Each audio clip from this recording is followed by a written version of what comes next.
My name is Kevin Filchak. I'm with Massachusetts Emergency Management Agency. Today, we're going to look at an emergency kit. So if you have to shelter in place because of an emergency or you have to go find safety and shelter, these are the things that you want to carry with you to make sure that you are safe. So your kit is going to look different than what I have presented here today, and that's fine.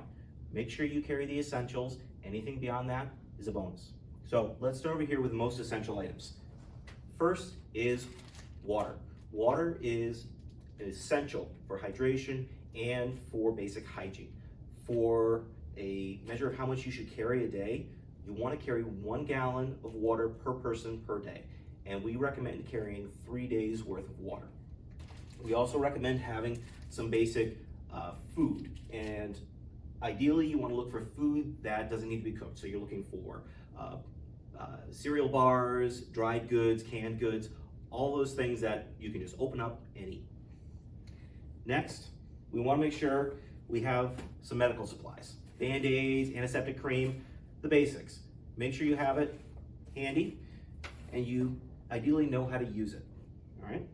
We also have some basic hygiene kits, toothbrush, toothpaste, deodorant, basic things to help keep yourself clean and hygienic. Next, if I'm sheltering in place or if I'm moving around, I want to make sure I can see. So I want to make sure that I have flashlights and I want to make sure I have batteries for those flashlights so that I can continue to operate for a long period of time. As we move down the table, now we're looking at some different items, especially if the weather is getting bad. So I have here some emergency blankets that I can unfold and keep myself warm. I have some emergency shelter supplies that if I am out in the woods. I also have portable radios that I can use to hear weather reports, get some ideas of what I might need to carry.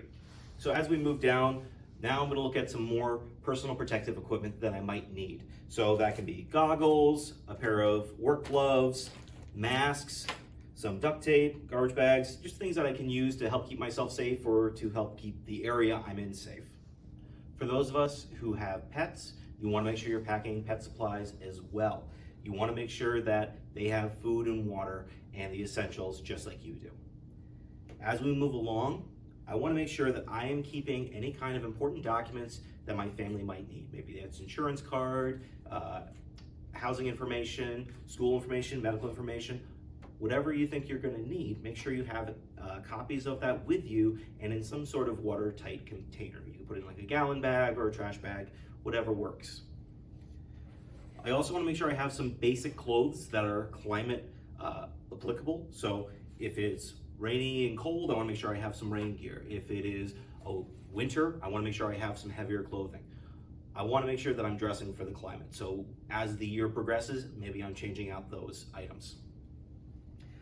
Finally, I want to make sure I'm putting all of this into something I can carry with me as quickly as needed. So if I had to, I could just grab this and I could go. Again, the type of bag doesn't matter as long as it's comfortable for you and it can fit all the items that you need. In addition to all of the essential gear that you're going to need to carry, we will also want to encourage you to make sure you're packing medication, eyeglasses, contact lenses, anything that you need to make sure you're keeping yourself healthy and that you need to use on a daily basis, you have with you. Additionally, if you have young children, you want to make sure that you're packing for them as well. And for that age group, you also want to think about how am I going to keep these children entertained while we're out dealing with a fairly substantial emergency. Maybe that's board games, maybe that is books. Have something handy that they will find comfort in. Once you do all of this packing, make sure that you're checking it every once in a while to make sure that it's still current, food hasn't expired, and that you're comfortable with using all of the items that are included in it. As I said at the beginning, everyone's kit is going to look different. You don't need to spend a lot of money to make sure that you have a kit that will keep you and your family safe. Purchase things over time and make sure that eventually you build up a kit that works best for you. If you're looking for more resources, please check out our website at mass.gov/MEMA, or you can also check out the FEMA site at ready.gov.